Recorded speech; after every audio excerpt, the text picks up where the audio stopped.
Prije svega želim da zaista poželim dobrodošlicu svim našim partnerima, Ministarstvu rada i socijalnog staranja kao nekako prvoj instituciji sa kojoj sarađujemo po pitanju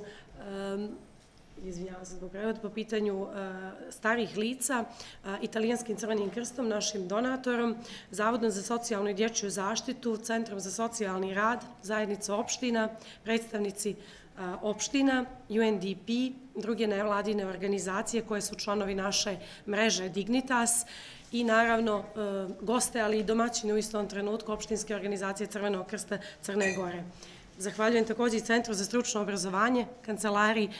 za zaštitu ljudskih prava, tako da zaista vam hvala na ovakvom odzivu i nadam se da će biti korisna ova naša današnja konferencija. Konferencija jeste povodom završetka projekta koji smo realizovali sa Italijanskim Crvenim krstom, ali mi je doživljavamo kao prosto naučene lekcije i put kako da idemo dalje, odnosno kako da naš program razvijamo u budućnosti. Model pružanja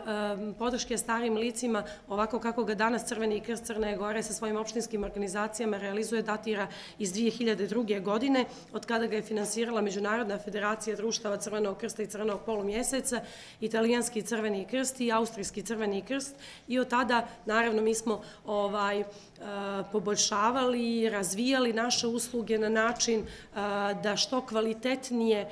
pružamo te usluge, da što kvalitetnije izvještavamo, ali sa druge strane model po kojem funkcionišemo u suštini datira iz tog vremena.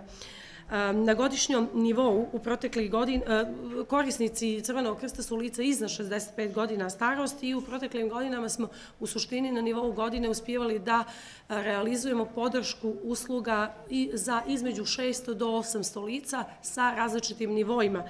usluga i servisima u 12 opštinskih organizacija Crvenog krsta, odnosno u 12 opština, i ono što je također važno da kažem jeste da smo se uvijek trudili da to budu lica koja nisu pokrivena ni jednom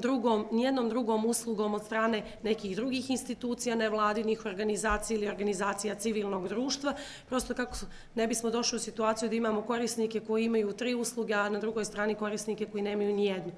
Ono što je također važno reći jeste da smo pružali usluge kako na teritoriji opština, znači gradskom dijelu opština, također i u ruralnim sredinama. Ono što se pokazalo izuzetno značajno, naravno i na teritoriji grada, ali usluge koje smo pružali u seoskim područjima pokazale su zaista potrebu da još više, snažnije i kvalitetnije sa visokim stepenom, odnosno različitim opsegom servisa nastavimo da radimo na ovom polju. Ono što želim posebno da istaknem u našim programima jeste što su oni zasnovani na volonterskom radu. Znači, volonteri su bili lica koja su obilazila i pružala usluge starim licima i mislim da je to nešto što nikako ne smijemo zaboraviti i ono što uvijek kažem, volonter nije amater. Volonter je profesionalac, u trenutku profesionalac za uslugu koju pruža, u trenutku u kojem je pružan. Zato molim da prosto i sve institucije, sve organizacije da ne zaboravljamo usluge koje pružaju volonteri. One su u svijetu davno prepoznate kao nešto što je jednako, ako ne i kvalitetnije od profesionalne nekad usluge, a košta mnogo manje. Tako da to je još jedna poruka koju bih ja se voljela da pošaljem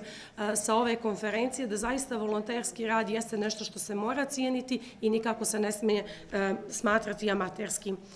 Ove usluge koje sam vam sad pomenula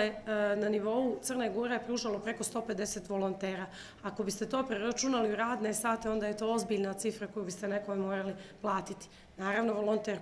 košta njegova obuka, košta oni njegovi osnovni troškovi, ali ako to, kažem, preračunate u profesionalnu neku uslugu koju biste morali da plati, ona je